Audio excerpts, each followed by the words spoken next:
Oke, kita lanjutkan pembahasan kita lebih spesifik untuk membahas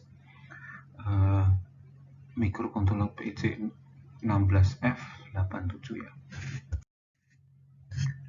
Jadi setelah kita mengetahui berbagai macam peripheral, lantas pertanyaan berikutnya adalah rangkaian dasarnya bagaimana?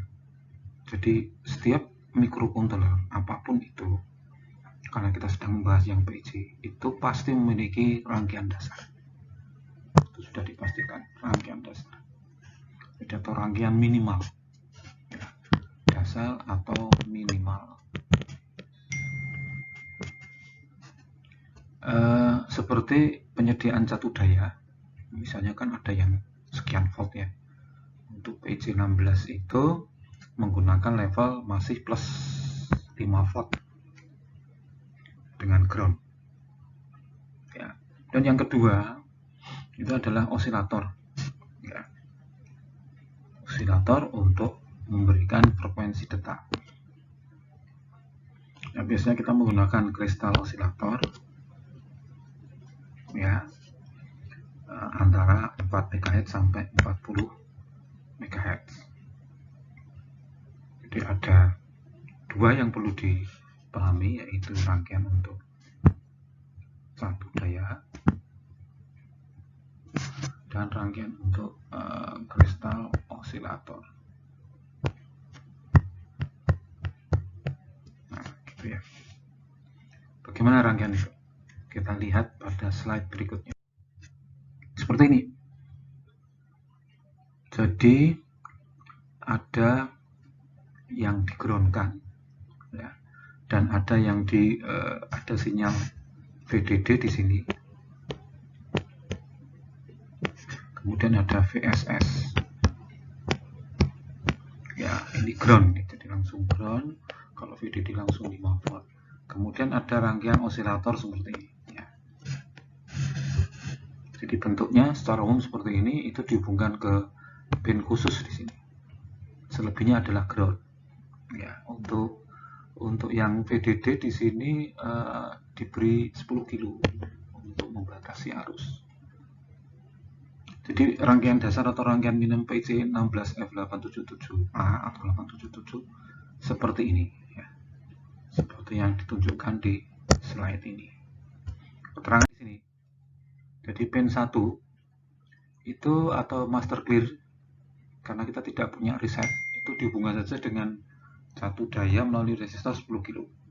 Kemudian pin 11 dan 32 VDD ke 5 volt ya. Ini pin 1 ini sebenarnya untuk reset, pin 11 32 untuk VDD, pin 12 dan 31 untuk ke ground, sedangkan 13 sama 14 yang dihubungkan ke OSC1 dan OSC2.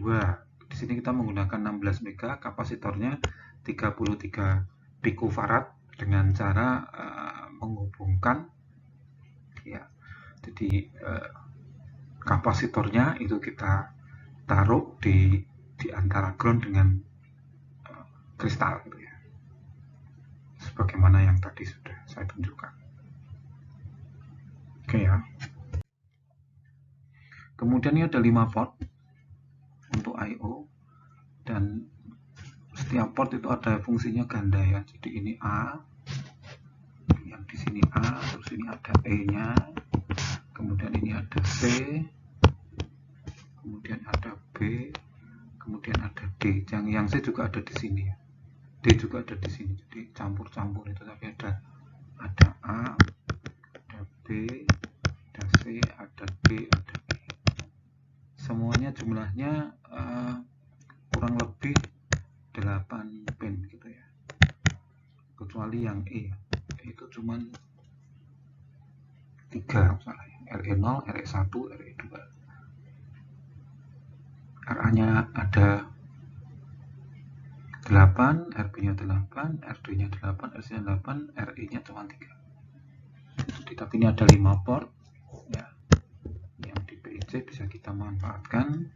Semuanya adalah I/O, defaultnya adalah digital ya. Tapi masing-masing kita bisa gunakan untuk antar muka peripheral yang berbeda. Intinya seperti itu. Nah, ini yang pin 25 dan 26 ini ya, 25 dan 26 itu digunakan untuk UART ya, untuk UART. Kemudian pin berapa ini, 16 ya, 18 ya, sorry, ini 18. Kemudian ini 23 digunakan untuk I2C ya, ini SCL, ini SDA. Jadi kita harus tahu ini ya, kalau mau untuk I2C pinnya yang digunakan yang mana. Tadi yang sebelumnya untuk UART, komunikasi serial. Nah, nanti kita lihat yang lain bahwa fasilitas instruksi pada PIC16F itu ada 8 ya, mulai dari instruksi eksternal, kemudian instruksi yang disebabkan timer, perubahan pada port B, parallel save, ADC, serial, PWM, dan EEPROM ya. Jadi ada 8 sumber instruksi.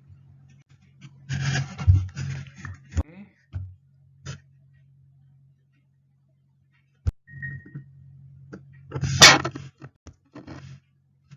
Kita lanjutkan ke pemrograman microcontroller gitu ya. Di sini kita bisa perhatikan pemrograman microcontroller itu intinya itu dari PC, kita program menggunakan PC. Nantinya itu pokoknya yang kita kirim adalah biner, bisa kita baca melalui hexanya, itu di-download ke flashnya ya, flash ROM ya, flash ROM-nya nanti dalam bentuk seperti ini, kemudian nanti akan dieksekusi satu persatu oleh CPU sebagai operasionalnya seperti itu ya. Jadi di sini yang penting ini programming seperti itu ya, programming seperti itu.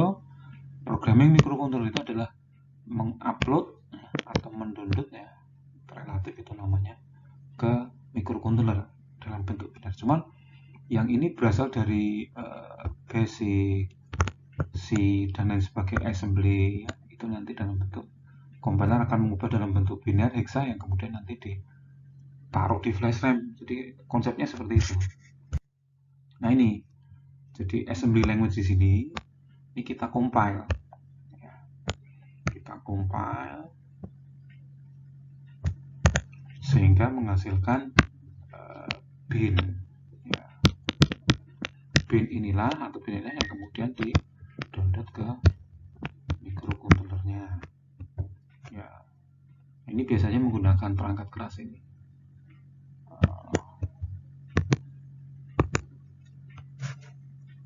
menggunakan hardware dan software ya untuk mendownload di situ. Jadi ada alatnya ini. Nah, ini kalau PIC bisa pakai PIC-kit ya, hardware-nya ini. Yang terakhir itu PIC-kit 3 atau 4 itu ya, bisa kita pakai. Ini ada software hardware-nya ini ya. Ada software hardware-nya. Jadi Anda buat program dulu di sini ya, di PC, kemudian di compile ini, kemudian hasil compile-nya di download ke microcontroller, misalnya menggunakan PIC-kit, dan programnya masuk ke situ baru di running. Sebenarnya konsepnya simple seperti ini. Itu pemrogramannya. Oke, atau bisa juga menggunakan bahasa C ya, bahasa C basic ya, apapun itu, atau Pascal gitu juga ada itu. Tapi ini semuanya dipakai untuk PIC-nya, PIC 16F 877 gitu ya, tidak bisa sembarangan. Oke, terus kemudian ini gambarannya, ini ranah aplikasi ya, maaf ya. Ini aplikasi, ini adalah development aplikasi robot misalnya. Ini menggunakan programmer. Nah, programmernya tadi seperti BigKit ya, BigKit 2 atau BigKit 3 gitu ya, yang ada di pasaran ini. Ini program C dikompil menjadi hex, dimasukkan ke dalam microcontrollernya untuk menjalankan sebuah aplikasi robot misalnya. Jadi sangat mudah sekali ini konsepnya. Oke, saya kira itu slide-nya cukup banyak memberitahu itu how to program the microcontroller. Oke, ini hanya gambaran saja dari bahasa tingkat tinggi, bahasa C menjadi assembly, menjadi biner gitu ya. Ini C assembly, kemudian ini biner. Nah, binernya ini bukan C-nya yang dimasukkan ke mikro, tapi binernya ini yang dimasukkan ke mikro. Oke, kelebihan bahasa tingkat tinggi itu karena mudah. Kata kuncinya mudah. Jadi simple menjadi simple. Ini pro-nya, kontranya itu ukuran hasil compiler itu menjadi besar. Ya, karena kita nggak punya kontrol untuk mengendalikan bahasa mesinnya. Jadi ukurannya menjadi besar. Itu mirip dengan kalau kita memprogram Arduino pakai IDE, itu ukuran filenya misalnya untuk ngebling aja itu pernah saya lakukan itu bisa 100 kilo lebih, tapi setelah saya rubah dengan bahasa C yang paling dasar itu nggak lebih dari 20 kilo hasil kompilasinya. Jadi kan mirip banyak banget itu ya. Jadi misalnya 20 kilo hanya untuk bling, ini 100 kilo bling, hasilnya sama gitu. Jadi ya cuman memang mudah itu, mudah tapi kelemahannya ukuran besar. Sehingga disarankan kalau Anda pengen memprogram PIC yang ukurannya kecil ya pakai bahasa mesin, cuman memang harus telaten, harus telaten dan tahan banting Anda ini ya. Karena bahasa mesin juga tidak mudah pakai bahasa assembly gitu ya. Ini masih ada orang-orang yang garis keras seperti ini, hard codingnya pakai assembly saja. Kalau untuk AD89 saya nggak bisa kalau nggak pakai assembler gitu, karena kebiasaan aja. Baik. Nah, ini saya tunjukkan ada 3 yang bisa kita gunakan untuk compiler. Yang pertama yang gratis itu dari Microchip, MPLAB X Integrated Development Environment, itu Anda nanti bisa mengunduh di sini ya. Kemudian yang kita gunakan untuk kuliah ini adalah Microchip Pro for PIC. Versi free-nya ini ada ya, cuman memang dia hanya mengumpil hanya sampai berapa kilo. Kemudian CCS compiler ini juga ada. Kalau ini kayaknya harus bayar ini ya, ini berbayar. Ini free juga ini ya. Ini mudah ini, jadi ini agak susah ini. Jadi ini cara penggunanya mudah, ini juga mudah ya, tapi kita hanya fokus pakai ini aja dulu. Oke. Nah, ini adalah tampilan dari Microchip ya. Ada jendela untuk membuka project, kemudian untuk ngedit, kemudian ini untuk konfigurasi, ini untuk library ya, ini untuk organisasi file, ini untuk edit, ini untuk konfigurasi ya, misalnya ini berapa megahertz tetap di situ. Oke. Ini tampilannya jadi seperti ini ya. Untuk ngedit tadi, library-nya bisa kita akses di sini. Jadi sangat mudah sekali, kalau lupa fungsinya kita bisa akses, kemudian kita kopas ke situ. Kita centang ya, harus centang ini kalau ada yang dibutuhkan dicentang supaya fungsi yang kita gunakan di sini ya, misalnya gini, itu bisa kita taruh di sini, kita jalankan di situ. Kemudian ini kalau nggak salah susunan organisasi variabelnya, jadi kita bisa lihat juga. Nah, ini yang menarik juga, ternyata PIC16F itu punya simulator namanya PIC Sim Lab ya. Nanti ada beberapa board itu ya.